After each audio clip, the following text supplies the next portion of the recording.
tu es fatigué, tu es épuisé, tu manques d'énergie, tu n'arrives pas à faire la moitié de ce que tu avais prévu, alors penser à toi, c'est même pas dans les tuyaux.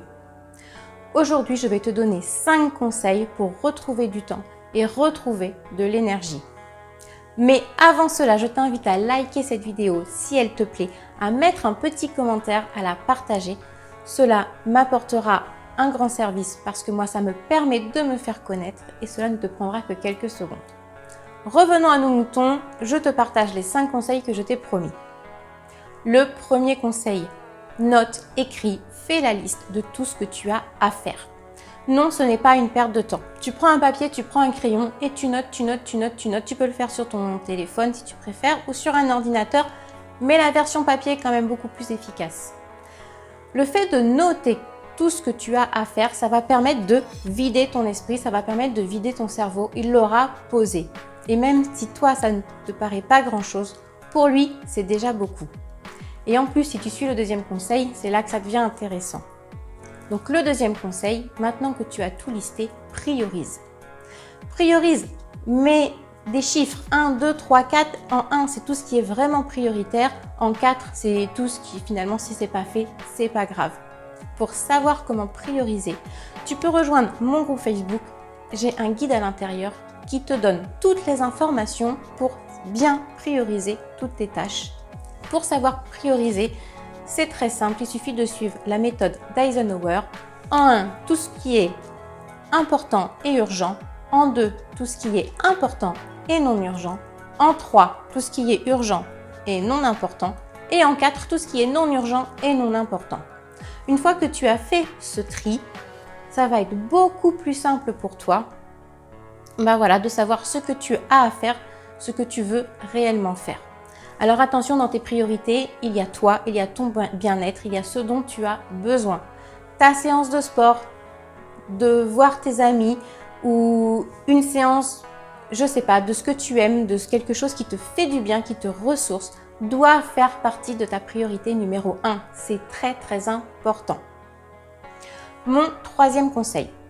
Maintenant que tu as tout listé et que tu as fait tes priorités, planifie. Tu prends ton agenda pour la semaine et tout ce qui est en priorité numéro 1, voire en priorité numéro 2, tu le poses dans ton agenda.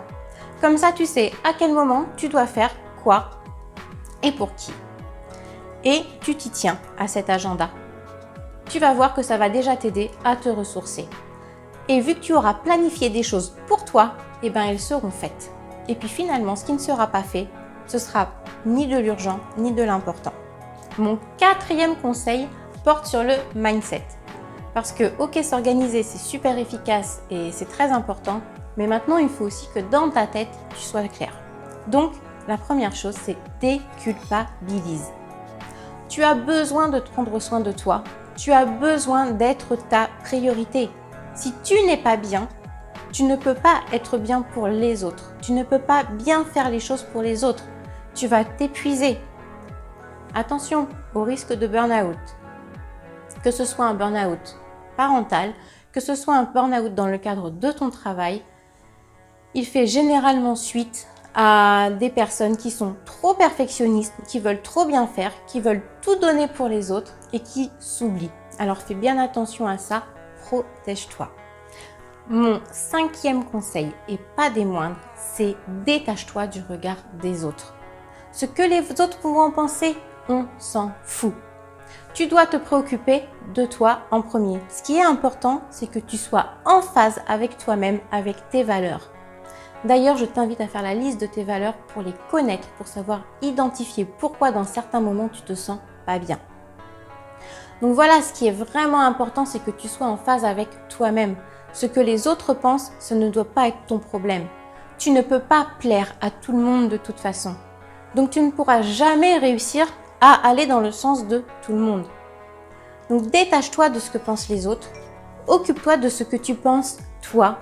Et tu verras que ta vie sera beaucoup plus facile. Oser dire non quand il y a des choses qui ne t'inspirent pas, qui ne te conviennent pas, c'est te respecter. Respecte-toi, prends soin de toi. Alors oui, mettre tout ça en application, ça peut parfois paraître difficile. C'est pour ça que des fois, se faire accompagner, c'est un plus.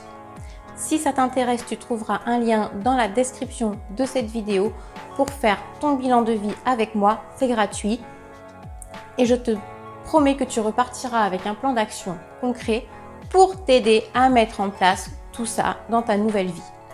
Voilà pour aujourd'hui. J'espère que ces conseils vont t'aider à gagner du temps dans tes journées. Maintenant, je te dis à très bientôt pour de nouveaux conseils.